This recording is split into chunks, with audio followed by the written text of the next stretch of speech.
வணக்கம் ஃப்ரெண்ட்ஸ். நீங்களே விதை போடுறீங்க, ஆனால் பிளான்ட் க்ரோ ஆகுறது இல்லை.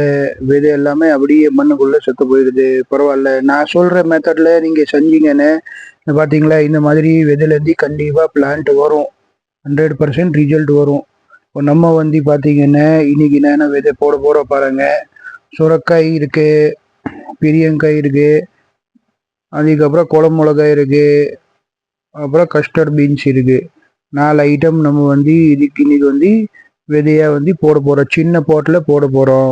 சின்ன பாட்டில் போட்டால் என்ன பெனிஃபிட்னு, சின்ன பாட்டில் நம்ம 20-25 நாள் நமக்கு டைம் கிடைக்கும். 25 நாள் வரைக்கும் நல்லா வளர்ந்துருச்சுன்னு வைங்க, அதை பெரிய பாட்டில் நம்ம மாற்றிக்கலாம்.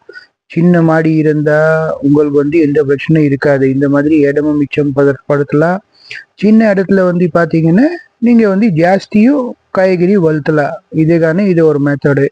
இப்போ பார்த்தீங்களா, இதில் கோகோ பீட் இருக்கு 60%, 40% வர்மி கம்போஸ்ட்டு. இது சாம்பல் போட்டிருக்கு மேலே. ஒரு 6 ஸ்பூன் கூட தேவையில்லை. ஒரு 1/4 ஸ்பூன் பார்த்தீங்கன்னா ட்ரைகோடர்மா போட்டிருக்கு ஃபங்கஸ்க்காகி. ட்ரைகோடர்மா நீங்கள் வேண்டான்னா விட்டுறலாம், ஒன்றும் பிரச்சனை இல்லை. சரிங்களா. கோகோ பீட் இருந்தால் அதில் மாய்ஸ்சர் நல்லா இருக்கும். மாய்ஸ்சர் நல்லா இருந்தால் விதைக்கு நம்ம ஒரு வாட்டி தண்ணி ஊற்றினா போதும். 7-8 நாள் தண்ணி ஊற்ற வேண்டியது இல்லை. அந்த 7-8 நாளுக்குள்ள நமக்கு அந்த விதையிலேருந்து அப்படியே பிளான்ட் சின்னதாக ஒரு 2 லீஃப் வெளியே கண்டிப்பாக வந்துடும் 7-8 நாளில்.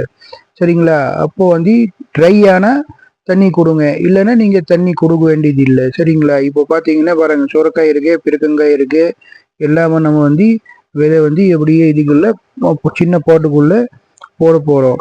இதில் பார்த்தீங்கன்னா கிளைமேட் ரொம்ப முக்கியம். 25 டிகிரிலேருந்து 30 டிகிரி அந்த கிளைமேட் இருந்தால் ரொம்ப நல்லது, சீக்கிரம் வளரும். சரிங்களா. அதே மாதிரி நம்ம விதை போடும்போது 1ஆம் தேதியிலேருந்து 15ஆம் தேதி 1 to 15 போட்டால் ரொம்பவே நல்லா இருக்கும். சரிங்களா.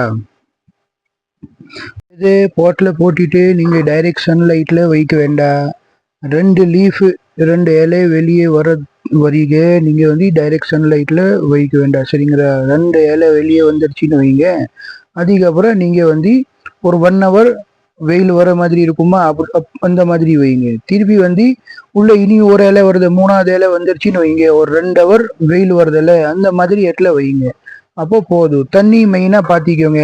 ஒன்ஸ் ஊற்றினீங்கன்னா போதும். கோகோ பீட் இருக்கனால நல்லா மொய்ச்சர் உள்ள ஃபார்ம் ஆகும். இந்த பிரச்சனை வராது. சரிங்களா. வீடியோ பிடிச்சிருக்கேன்னு லைக் பண்ணுங்க, அதே மாதிரி சேனல் சப்ஸ்கிரைப் பண்ணுங்க.